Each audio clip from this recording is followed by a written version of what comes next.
remind yourself of how far you've already come, how far you've already grown, and realize, okay, no, no, no, I'm not as weak as I think I am. I'm actually pretty badass.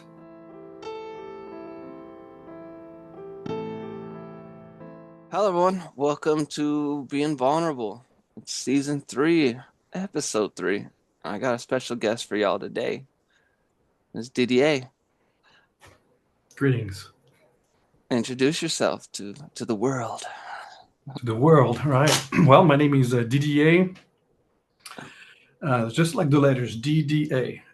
Actually, it's spelled DIDIER, but if you if you try to make sense of those letters, it can be a bit troublesome. So just think of it as the letters DDA, and you're fine.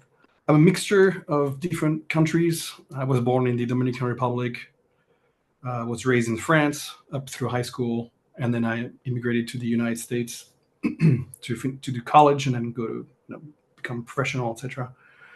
Um, so I've got all that mixture of cultures in the background, which also actually kind of thinking about it, it makes me a double immigrant.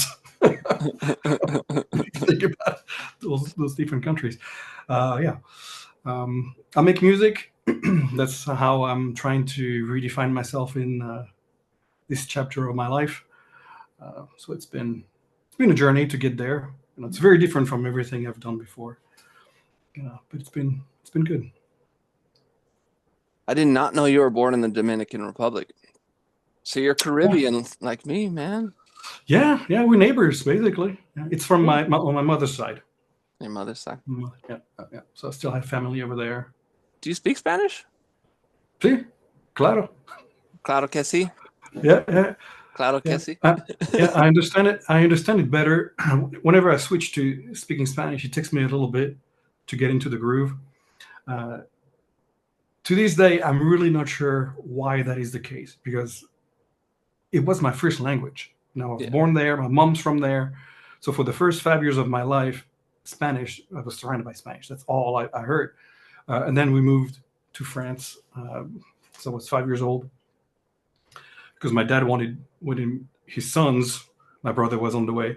My dad wanted his sons to have a French education. So off we went. Uh, and then I had to switch to French. But I don't know why in my head I have kind of a block when it comes to being completely comfortable speaking Spanish. I have no issues understanding. I can read it. I can write. I have no issues that way. But speaking it, it always takes me some effort, and I'm like almost translating in my head. Whereas for English and French, I don't even have a translation step. It just happens naturally. With Spanish, I have to kind of think about it a little bit. I'm the It's, same it's way. very weird. I'm the same way, It's very actually. weird. I actually had to go through speech therapy for like all the way through elementary school because I was taught Spanish and English at the same time, Mm-hmm. and I would mix up words. So I would be like leche, Mm-hmm. and I just get these words mixed up in my head, and it made me like stutter, like Yeah. milk and leche. But it made it to a point where like I had to have speech therapy because I was taught two languages at the same exact time, Mm-hmm. and I understand Spanish, but I don't speak it that well anymore since I kind Mm-hmm. of I I've lost everyone who I would speak Spanish to, like my great or my great aunts and my grandparents. That then I was just in America, and every time I tried to speak Spanish in like the brown community, a lot of it was all Mexicans. Mm-hmm. Um, they would look at me like I was either stupid or like I'm not brown enough to speak Spanish with them. So I was always treated like a lot different by the brown community. People used to call me Borat all the time. And it was something that was like, because I had a fro, I I was very awkward and I had that kind of like that awkwardness that people were just like, "Oh, you're Borat," and it really was like bullying me because they were. Ah.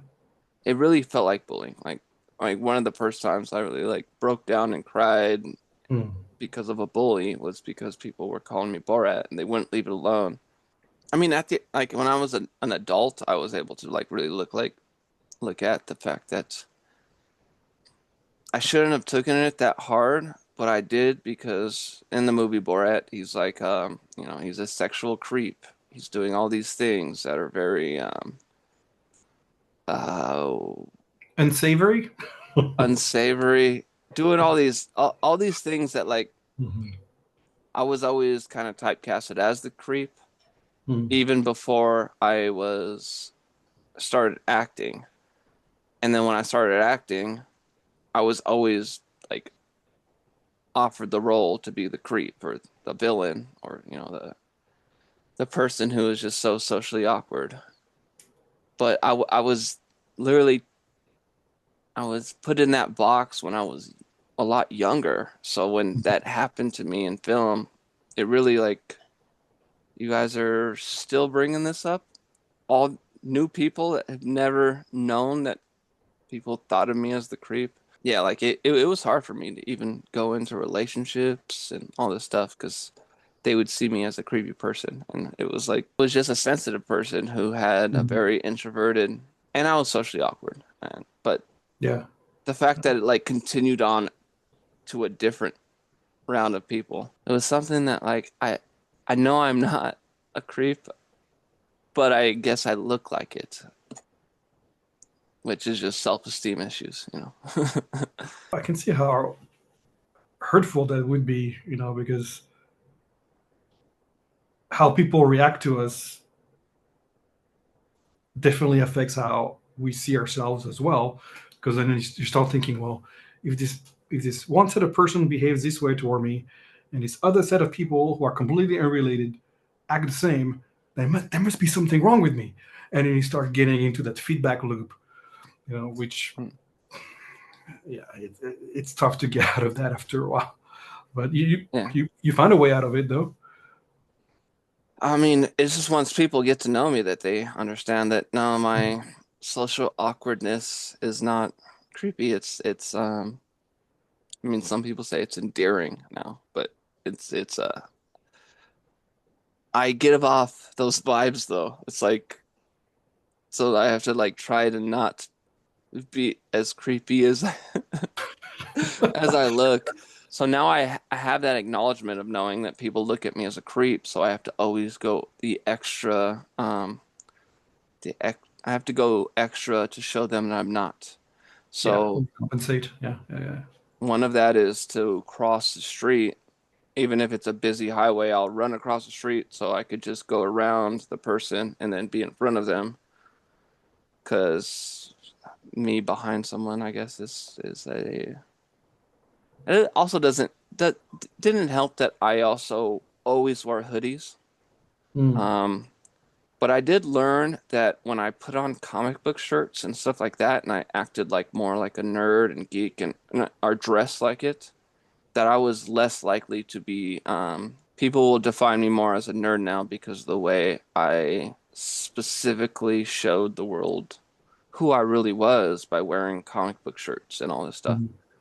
When I wouldn't have been able to do that in my past because I grew up in a gang neighborhood and wearing comic book shirts is actually something that makes you a target Right, you'd be beaten up. Yeah, yeah, yeah. and bullied and stuff just because I'm also half Scottish and well I have like a weird mix of like so on my mom's side I'm Scottish, English, Irish. Yeah, well, actually, we have a lot in common then. Although for me, it's on my dad's side. Uh, yeah, it's the Ireland, Scotland, Wales. Like all together I have like over like 20 when it came down to the Sure. the checking out your genealogy type stuff. Yeah, it's really fascinating to look under the hood. To see what are your parts, so to speak. Because if there is ever evidence that racism is stupid, this is it. Yeah.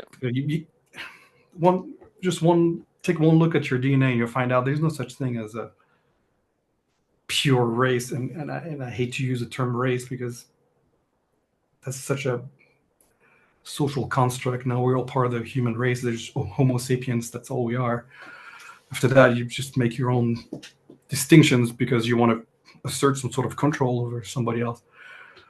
I Anyway, sorry. I I know you're good. Like I actually had written a paper. I think that Hmm. was in it was in cultural diversity class about how the word race basically connotates competition. Yeah, yeah, sure. And how it's like, why are we competing to be anything else but human? Yeah. And that Yeah. like all through high school I was just called Cuban. That was my Hmm. nickname. It's literally on my Letterman jacket. It says Cuban on the back because I owned it because I was like I was finally put into a box. Hmm. I was like I could finally be have some sort of identity Sure. because there was a big identity crisis that I had because I'm half like my mom is blonde, blue eyes, and my dad is dark brown, brown eyes. Yeah, and like I'm like in the middle of that where it's like Hmm. I was always trying to find my place in the world. And I mean, Hmm. you could tell by this the forgotten scripts of like that I'm always struggling with that, is like always feeling like an imposter in my own skin because that's how I was treated by. I was never brown enough, I was never white enough.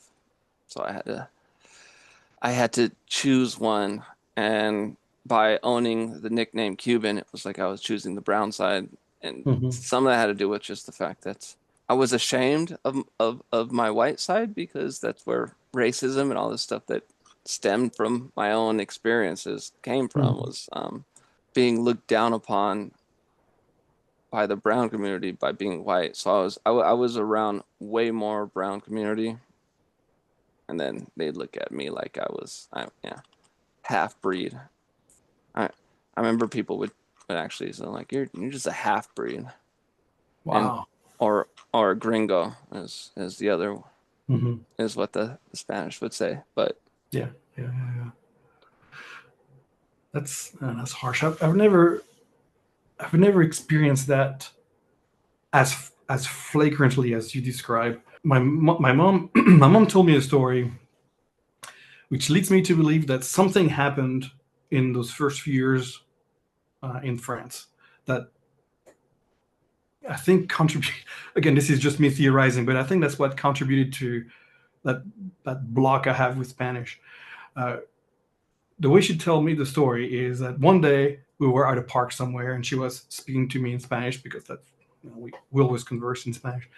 And she said, I asked her not to speak Spanish. She said, "Mom, stop talking to me in Spanish when we're in public. I oh, want you to speak to me in French so that other people don't think that I don't understand them." For me, at that age, which I imagine would have been probably 6 years old, somewhere around there, for me at that age to ask that of my mom makes me think that something really bad must have happened, to really push me to stand yeah, up to her and say, "Mom, don't talk to me like that," make a demand like that of my mom. So I don't have really any memory of that. But every time I think about that, I think, what could have happened? But kids are cruel, especially kids that age. I imagine some kids were making fun of the way I spoke, or maybe I wasn't, I probably spoke with a bit of an accent, or who knows? I mean, I speak with an accent now. So no matter what country I live in, I'll have an accent these days. But I don't care. The bulk of my education as a young adult, or not a young adult, young teenager, really. I mean, that was all in France. 13 years, really. So really, I've lived in the U.S. way longer than I have lived in France. Making music, since we're talking about music mostly, is something I've always wanted to do since probably the mid 80s. Yeah, probably that sounds about right because that's about the time that I came across Jarre's work with Rendezvous. So that was like 84, 86. I forget exactly which year, but somewhere in the mid 80s. And I thought, okay, that's the kind of music I could get into. It spoke to me in a way that classical or rock and roll, didn't really. For some reason, I just yeah. gravitated toward that. And back of my head, I kept thinking, okay, I could do this. But I actually never made music until 2007, somewhere on there. So it was a good chunk of time. Uh, Part of that was, I mean, a lot of that was budget. I didn't have, my family was uh,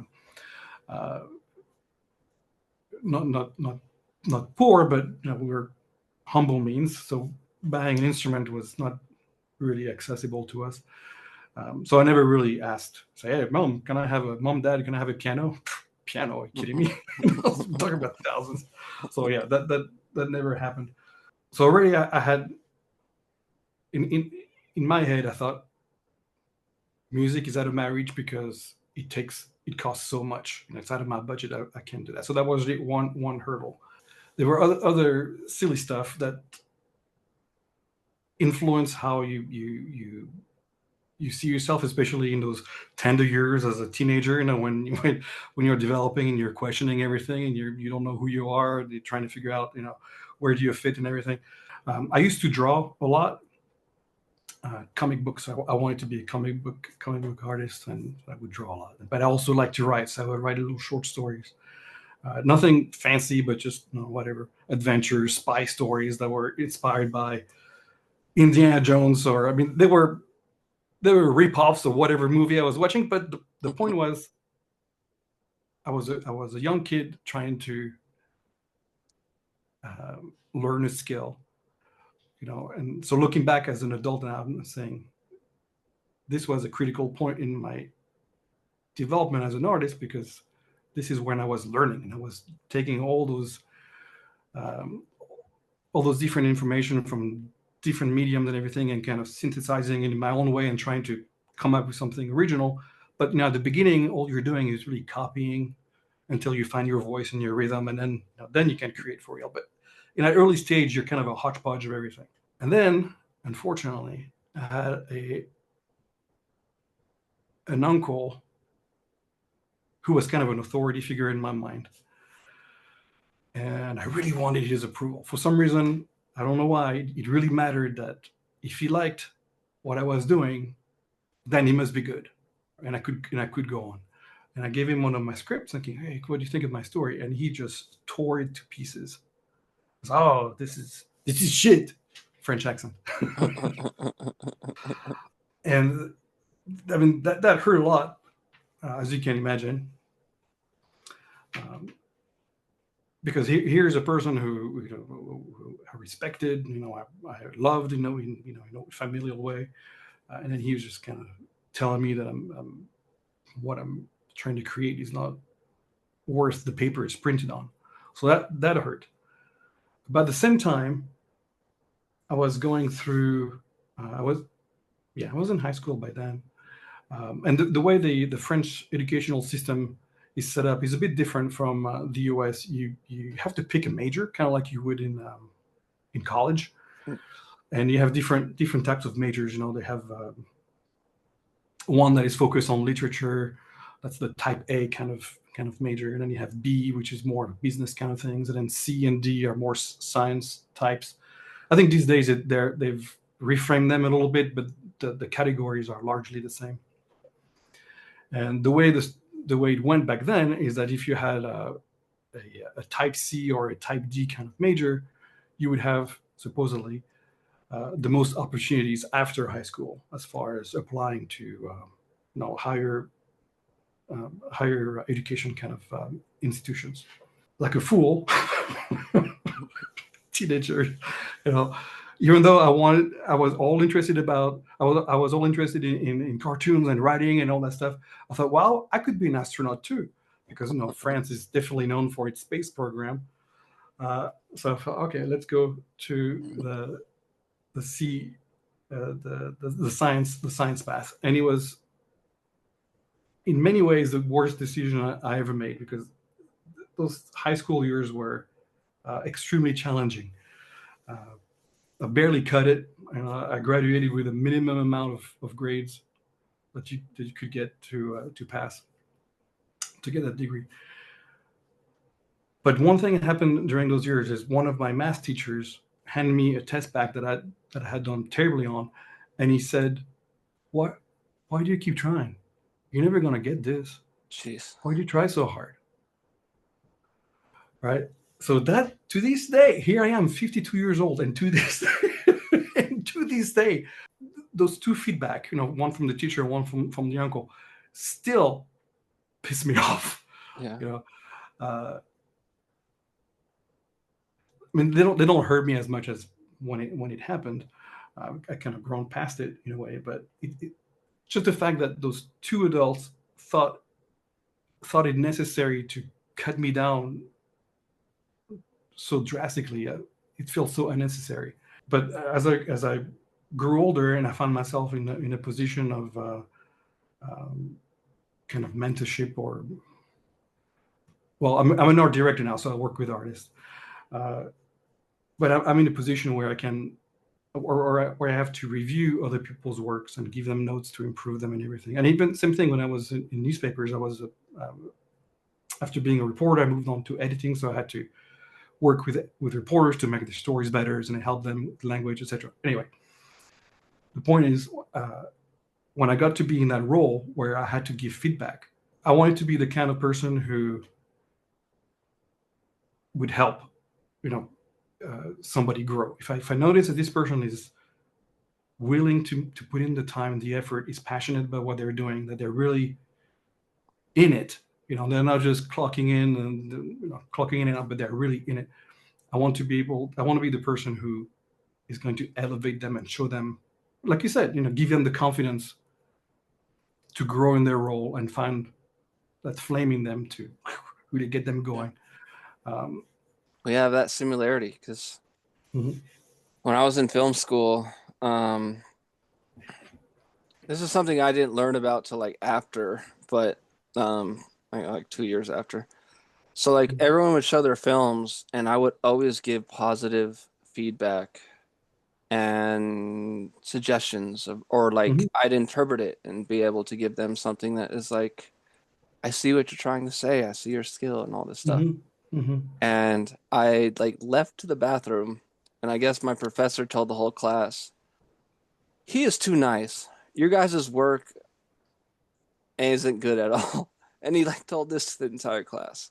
It really stuck in everybody's mind, and I didn't like, no one told me that this happened till like a few years mhm, after, is that like how I gave them positive feedback and actually helped them grow. And then yeah. it really like the professor was the one who was like, this guy's too nice. Your guys' work is shit, basically, is what he See said. that?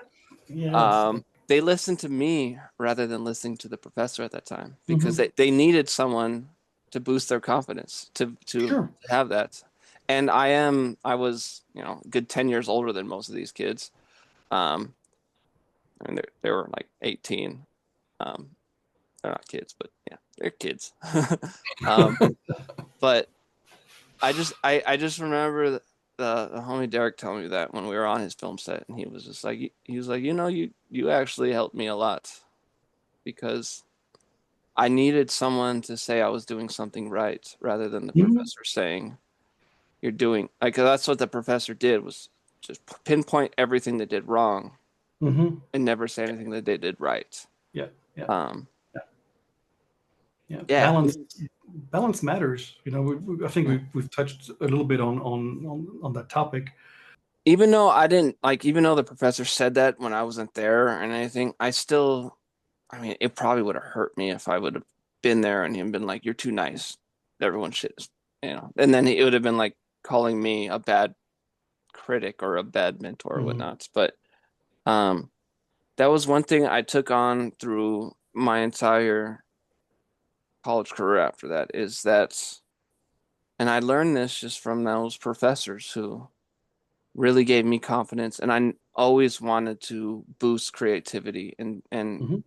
make people feel seen, make them feel confident to continue their passion, because their passion is the thing that is the most thing that people should continue to grow instead of, Mhm. trying to eliminate their passions. So I became an RA, and when I was an RA, and that was like one of my big things when I was doing my interview, is that like I rise up other artists, and that is Mhm. like one of my I even if they're not even artists, I rise up others no matter what. I give them that mentorship that I always needed, and I Mhm. always wished I had.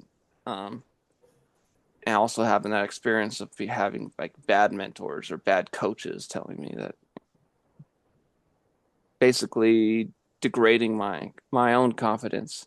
Mhm. Yeah. And so when it came down to being an RA, the resident directors, who are the ones who are hiring us all, is the reason why they chose me to be an RA. And they chose me to be the RA for the art students. Um, because I was the one who would, anytime a musician, an artist, a visual artist, animator, or filmmaker had anything, I would like be like, I want to see it. Let me see it. And I would give them just like positive feedback. And they were like, freshmen. They were like 18. Mhm. Because I was also put in the freshman dorm. So it was I was Mhm. I was the RA for the freshman art students. Because of that, I made so much of an impact on them. Like I mean, still to this day, I get messages like just like, hey, just want to thank you again. Like I wouldn't have been able to do this, and all of them are kind of graduating now, and they're all so appreciative of having someone that was like an authority power, but also someone who's. Mhm. I mean, I'm like 12 years older than them, but yeah, they like that aspect helped me knowing that I was helping others Yeah. through Yeah. a through a through this art journey where you're not getting that type of positive feedback and support from authority figures.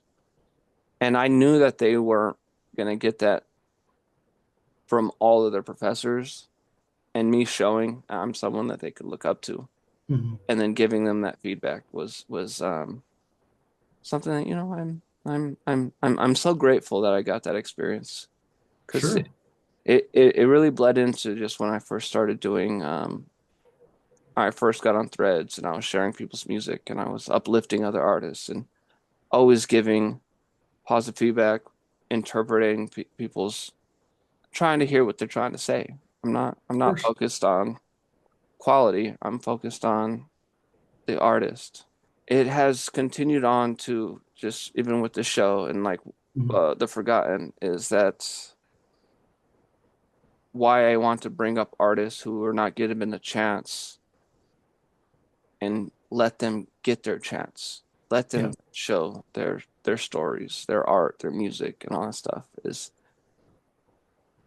probably why I have so many, people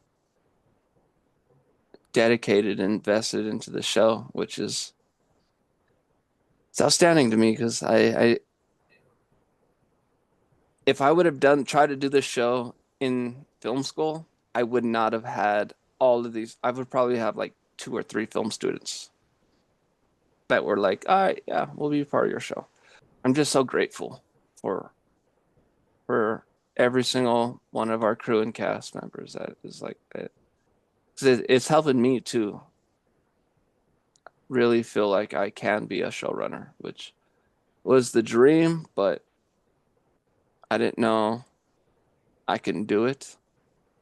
I knew I could be a leader, I could be a mentor, but could I actually bring together 50 people from across the world all on a idea that I had? Yeah. Yeah, it's kind of Yeah. crazy. Sometimes you don't know until you jump in and you figure it out. It's incredible what you find out about yourself by being uncomfortable. Well, you push yourself outside of your comfort zone, which is the old cliche, and then you find out, hey, I found a new comfort zone that's beyond the old one. You just made a new frontier, and then you push yourself a little further, and you keep expanding. That's a tough lesson. I don't think everybody learns it. Um, we learn a little bit maybe, and then we kind of settle and think, okay, this is as far as I can go, for whatever reason that might be. I found myself in a position a few times where I feel like I've hit a plateau, and that's usually when I know, okay, this is it. I can stay here for a little bit, but after a while, it's time to move on. And that when you contacted me about the Forgotten, I had a big discussion with myself because okay, voice acting, can I really do that? And I thought, okay, I'm feeling uncomfortable about this. That must mean that I have to do it. So, and then same thing about the writing. We had a little exchange of messages the other day, and in the back of my head, I'm thinking, there's all these other things that I'm trying to do, and do I really want to take on writing a script? Oh, okay, I'm feeling uncomfortable. That means I've got to do it. Because otherwise, how do you learn? How do you grow beyond who you think you are? Because you have this image of who you are today at 7 o'clock on August 11. That's how you see yourself today because of the experiences that you've had up until now. But who's to say that if you try something different tomorrow, you'll grow beyond that little shell that you build for yourself, and you break through that image that you have of yourself, and then all of a sudden, oh, okay, well, look at that, I can actually do that. This show is actually like a good um evidence of that. What you're just saying Mm-hmm. is that I never thought anyone wanted to hear anything that I wanted to say because a lot of people always quieted me and I always had to, be told to shut up. All these things that just really just made myself Mm-hmm. isolate. Um, but I always knew that I had things to say, Mm-hmm. even though it was uncomfortable. Like that, my first episode with Chris from Galaxy Parade. Me and him both were uncomfortable because we both were in a same type of imposter syndrome of like no one wants to hear what I have to say. Yeah. But together we fought that uncomfortability and made an episode of Mm-hmm. really all about mental health, and it made me keep wanting to try, even though how uncomfortable I was meeting all these new people and talking for the first time. And then through it, I found some of my best friends. Like Mm-hmm. I don't really have friends that, I mean, I just moved again, so I don't have any friends in Grand Junction, but I have friends across the world, and it's all Mm-hmm. because, I mean, I started at Demo Nation, but it continued on through being vulnerable and by just having these conversations, which actually also gave me the confidence to reach out to people when it came down to the forgotten and Yeah. have Yeah. conversations that it made me grow a lot. Um, Sure. it made me grow my self-esteem, my ability to talk to strangers. Sure. Yeah, that's the good kind of feedback loop. Yeah. Feedback loop. When you're we were talking about positive reinforcement earlier. They're giving good feedback that builds people confidence, and that's loop to be on. Um, the other one, when you keep focusing on the voices that put you down or that bully you or dismiss your feelings or dismiss what you have to say, that also can create a feedback loop. But holy shit, that one is destructive. Oh crap, can we curse? Oh no, you're good. Okay, Yeah. okay. That's destructive. There are days when I get down that path also, when I start questioning and the value of what I've created or what I contribute or whatever. And yeah, that's a little dark voice in the back of my head that has a tendency to raise itself, and that's very annoying when it happens. It lasts a few days, and then I bounce back, and I'm like, oh, look at me, I'm all bubbly. And then a few days later, oh crap, this goes again. Yeah, Because of it's the reason why I specifically have cultivated a crew and cast of people that are Mhm. similar, like-minded. That Yeah. there was one person that I did not specifically contact, but it was one of our producers was like, "Hey, I have a film lawyer who's interested. Talk to them." And then I talked to them, and he was like, "You're doing everything wrong. You need to rename your show.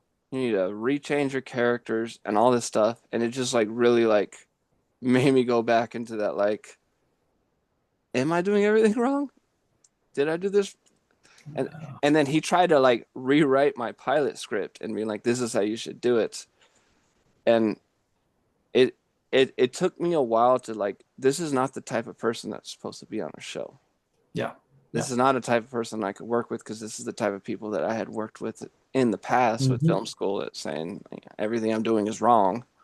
Hmm. Um, and yeah, it took to just talking to some people that was like, no, you're doing something right because you've been able to bring all these people together. Like, Yeah. and it took me a while to just even, and I still have that guy's voice in my head, like that lawyer Hmm.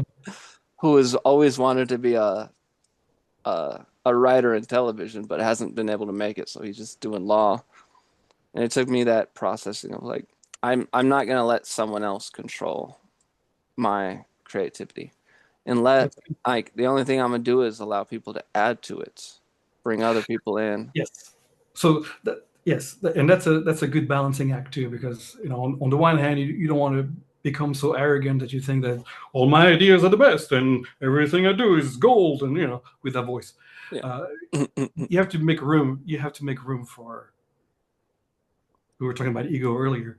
You have to make room for other people's idea too, and realize I have I have a lot of answers. I figured out a lot of things, but I don't have all of them. These other folks here also have their own talents and their own ideas and can all kind of bring it together. And that's tough to do when you're an introvert and you don't want to you don't want to spend time with Yeah. people. Well, actually, that's not quite fair. It Yeah. doesn't mean being an introvert doesn't mean you don't want to Yeah. spend time with people, but you know what I mean. Yeah. You have to have the right kind of energy to get that confidence in the creative flow and I, have the two-way conversations. yeah, that balancing act is kind of like Mhm. I recently just got put on the spectrum. Um, and I now understand why, when it came down to like losing control of things for the show, why I have been a little defensive, but it just takes me a while to process it all. Sure. And once I process it, I'm able to accept it and then Mhm. add all those ideas. But it's something that I'm trying to get better at when in writers' rooms and stuff, is to not be so defensive when it comes down to people offering suggestions. But I'm not Sure. trying to be. And then Uh, everything uh, that they say, I add in, and it's like no one's ever quieted. But I do have that aspect of like, oh no, I did this because of this, or and I've never really perceived your behavior as being defensive. I think you're passionate about what you've created, as you should, and you're confident enough in the story and the product that you want to defend it. But that's not being defensive in the negative sense, because you can defend your point of view without being defensive, and it sounds contradictory. Uh, I guess what I'm trying to say is you can defend your point of view, but still leave the door open for the possibility of changing your mind. You don't have to be rigid about it. yeah, You can bend and learn from the experience. And I think that's probably the part where that's a challenging bit. And you want to stand true to your idea, and yet, accept, okay, this little change actually makes the story better, and I hadn't thought of that, but this person made a good point.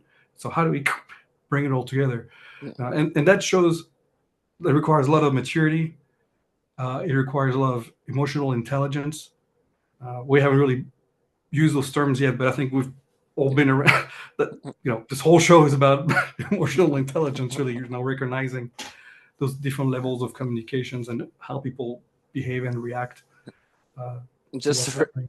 I guess just to bring it back to what we were talking about earlier, Yeah, yeah, yeah, yeah. it actually, that voice that made me feel like I am being defensive and all this stuff is the voice of an instructor that I had as a writing professor in film school, that was Mm-hmm. like literally the first like couple times when my script was read in the writer's room, or the writing class, it was basically a writer's room, I would get very defensive trying Hmm. to justify my means. And then my professor was like, okay, whenever your script is read, you cannot talk. Only everyone else can talk. And then I had to be like, I had to just sit there and listen to, and like Mm. That's it tough. Yeah. and it that made me even more like a little defensive. It was like, but that voice of like I shouldn't try to defend my ideas or anything like that. And I knew whenever I had a writer's room, or I guess it's because I'm the leader of this writer's room, that I will speak on the decisions I make, Hmm. but I still have that voice in my head like, oh, I need to just shut up. And that's why I feel like I'm being defensive. When I'm not Mm. trying to be, it's just the way I communicate sometimes. Mm. I see what I you mean. I've been called abrasive sometimes when or like I'm not listening to what other people are saying. Hmm. But really I do. It just takes me a while to process it. Sure, sure. Yeah. Yeah, yeah. I like a good dialogue. You know, when when I have when I do a review with an artist, and I don't know if any of them is going to watch this. Probably not.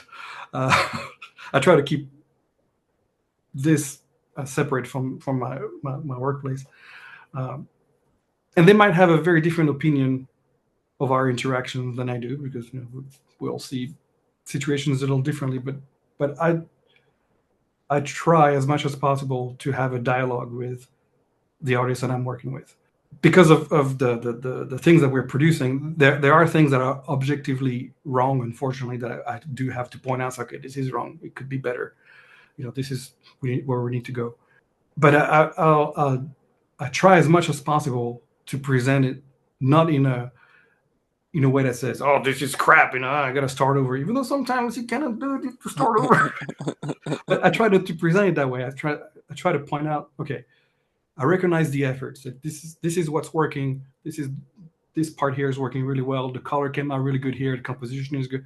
I kind of build that way, and then we go, okay, what else can we improve? Try to find a way to make it an encouraging experience, a dialogue, as opposed to you must do it this way. And I open the door. I'll ask them, say, how this is what I'm seeing. What do you see? How would you like to go about it? What would be your approach on how we can achieve this other other goal?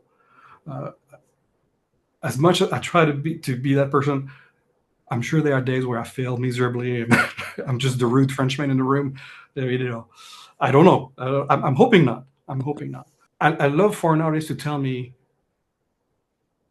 how they got where they are, and kind of explain to me what happened, in their mind creatively, because then we can go somewhere. Then I understand the point of view. I see what the challenges, what kind of challenges they're facing. Whether it's technical or whether it's artistic. Do they know how to use the software, or maybe they don't understand how lighting works, or maybe they don't quite see, composition wise, and what's happening here. I don't know. How do you find that out? You ask questions, you have a dialogue. Um, but I'm genuinely interested in finding out what the artist is thinking and how they're approaching the problem and how they want to troubleshoot it. Where I get really mad is when the person, they don't know how they got there or what happened, or they, Oh they yeah. can't explain their process. It's like, well, what have you been doing? You just pushing a button because somebody told you to push a button. You didn't really invest any kind of creative Vision. energy or vision. You just kind of press the button because somebody told you. That I get miffed at that, because you're supposed to be an artist, not just a button pusher. And I that's probably the most frustrating part of my job. But anyway. yeah, I've seen a lot of artists, filmmakers and stuff that didn't really have a vision. They were just like, especially like, because not everyone in film school is trying to be a writer. So when they're Mhm. having to take script writing class, they don't have a vision. They're just writing something. Yeah. And I'm always there to be like, oh, you could take it this way. This is how I interpret it and stuff like that. And they're Hmm. just like, they don't really care about any feedback and stuff. Mental health struggles don't go away with time. I don't think so. This might sound like a very pessimistic point of view. I think as you grow more mature and you experience life, you go through ups and downs like everybody else does. You probably become better at handling certain situations. Uh, there's a lot of public culture buzzwords like, "Oh, I'm healing," and those kind of things. I have my boundaries, and those are important. Don't get me wrong. I think they're overused to the point where they're diluted and just kind of lose their meaning. Uh, the words still have value, but I feel like they're just bended around left and right to the point where it's hard to really identify them or define them in my head. That is a tough one. I think if you're going through therapy, uh, your counselor can definitely help you figure out ways to deal with whatever your challenges might be, give you the tools to uh, to handle that. But do they really go away for good? I'm not sure. I think it's to me it feels more like a dial that sometimes your dial goes all the way to 11, and sometimes you're able to bring it back down to one or two where they're in the background. They don't really bother you. They just become part of the white noise that you're not really aware of. Like you're on a heartbeat. You know your heart is beating, but you don't hear it. You know that the blood flows through your vein and it's making a noise, but you don't hear it. It's kind of your brain filters that out. So I think there comes a point where you're you're able to filter those emotions in a way that they don't overwhelm you anymore. That's what I'm hoping. Uh, so that's why I say it sounds like pessimistic in a sense. Oh, they never go away, but at the same time, you've grown enough to be able to manage them, so that they're not overwhelming. If you're able to get to that, talk a lot about balance again, but if you're able to get to that balance where you don't let the bad stuff take over your day, that's where I'd like to be. And I've done a lot of progress in that aspect, but every once in a while something will trigger me, and usually it's work. And I go down the rabbit hole. Oh, nothing I do is right, and blah blah blah. And then yeah. Yeah, I just ask because I know that is like a popular saying of like, oh, um, it goes away in time. Like, yeah, you're Uh, feeling like this now, but you're not gonna feel like this later. And then it's like I don't know if it's the best advice to give to people because it's like I will feel like this later again sometime. yeah, yeah. That's why I hesitate every time I hear things like that, because to me it sounds like a snake oil. It's like, oh, do this and everything will be fine. So, well, it's not magic. You have to be patient with yourself, which is sometimes very difficult to do. Yeah. Give yourself the time. You talk a lot about processing information. You have to to be self-aware enough to know how much time you need, and give yourself the time to go through the motions. Because sometimes that's all you need. It's just a little bit of room to ruminate and say, okay, okay, this happened, but it's fine. It's not the end of me. I've gone through worse, or I've gone through the same before, and I've come out the other side just fine. I can do this. Just remind yourself of the road you've already, uh, the road you've already traveled. Remind yourself of how far you've already come, how far you've already grown, and realize, okay, no, no, no, I'm not as weak as I think I am. I'm actually pretty badass. Yeah. It's just in those moments that it's hard Hmm. to remind yourself, especially Oh like yeah. dealing with Oh yeah. certain type of like my ADD makes me hyperfixate on things, Hmm. and sometimes I hyperfixate on a bad emotion. Oh, for sure. and that When leads you're in me it, it sucks. down that the road I traveled before, but now I'm back on it again. I'm like, I took a right last time, but Hmm. how am I back on this road? Yeah. Um, but it's I mean, because I had gotten out of my mental health struggle stuff Hmm. for the longest time, and then it hit me back again in my junior year. It had to do with um expectations of me and like Hmm. me feeling like I'm letting everyone down, and that's what created meaning for suffering. Was literally I was on the ledge about to jump, um, and I got to that point again that I hadn't been in for like a good like 6 years, and then it just hit me back again and hit me harder than before. Hmm. Hmm. And then it hit me again like 3 years later when I was like going to graduation. I was finally leaving college and all this stuff, and I just like I hit that point where I hung up a rope and yeah, and I don't even know I made it through that freaking week.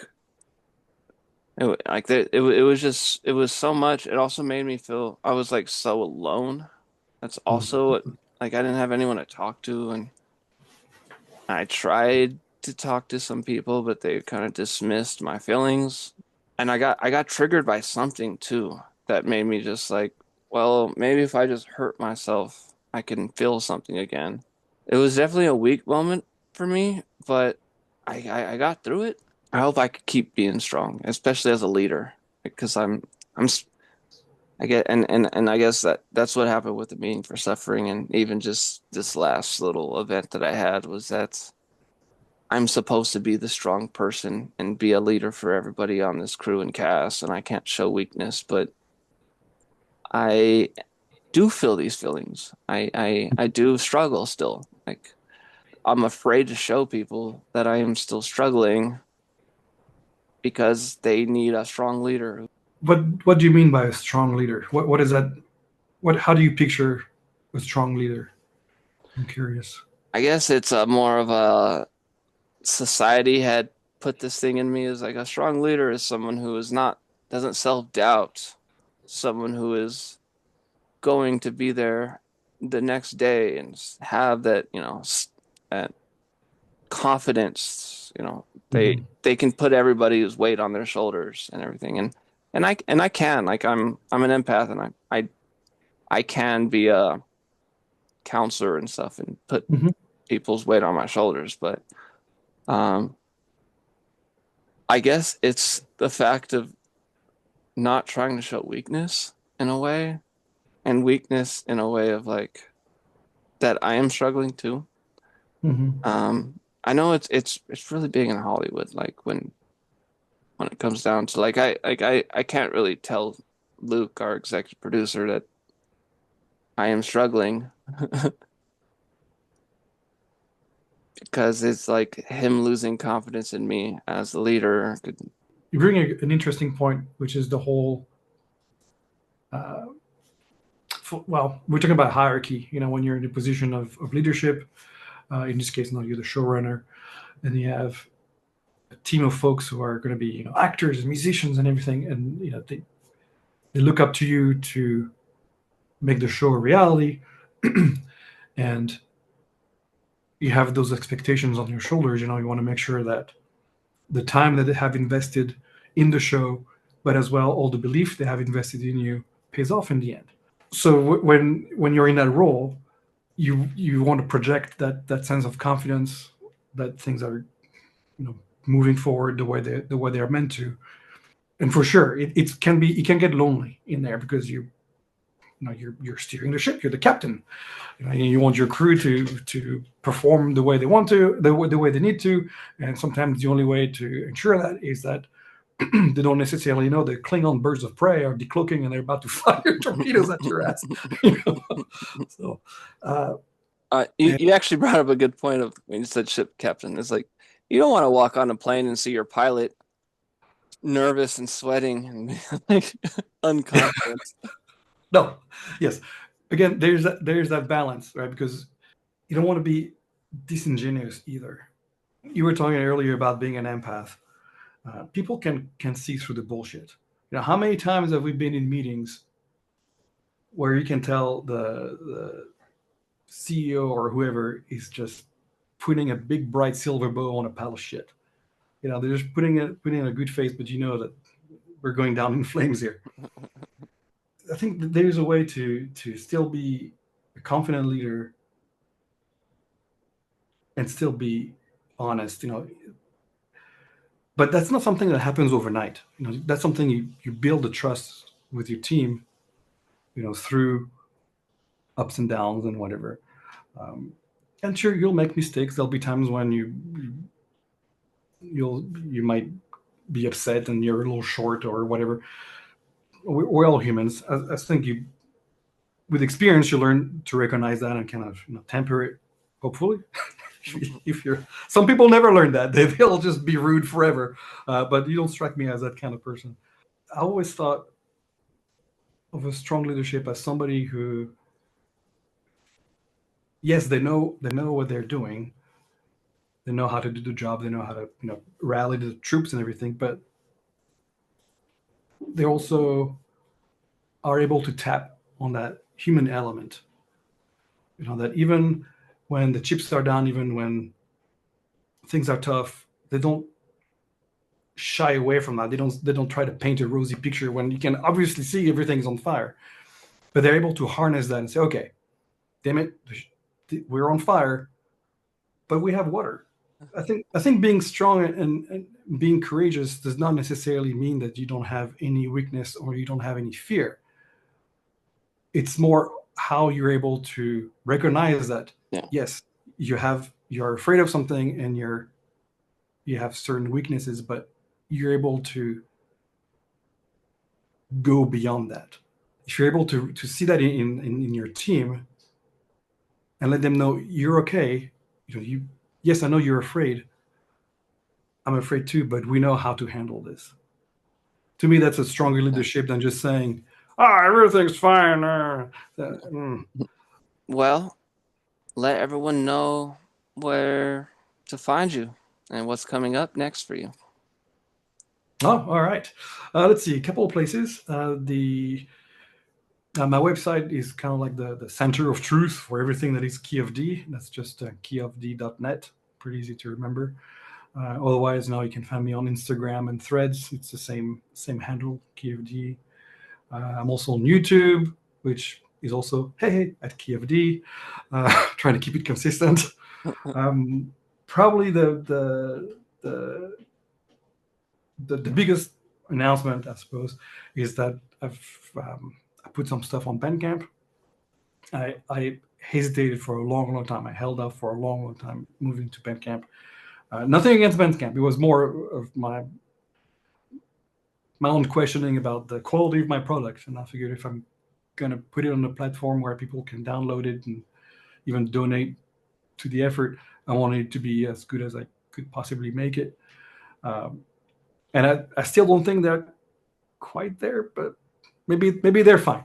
So I took the plunge. So there we go. It's on Bandcamp as well. And if you want, I can send you all those, all the proper addresses if you want to list them. Yeah, I'll put them below everything he just said. Yeah. Perfectionism. It's the only reason why I only have my grunge musical on Bandcamp. Yeah. Thank you so much for your time. Yeah. You don't have any new music coming out soon? Yes and no. So you remember during our conversation you were talking about going back to your tracks and reworking them because you're better now. You know what you're doing. You're more confident. It's exactly the same thing I'm going through. A lot of the tracks that I have on YouTube at the moment are some of my really early work. The mixes are so, and I kind of threw the whole kitchen sink at the production. I didn't really have much of a workflow. But since then, I've learned a lot more about how to use my DAW. I've learned a lot more about music composition. So I know the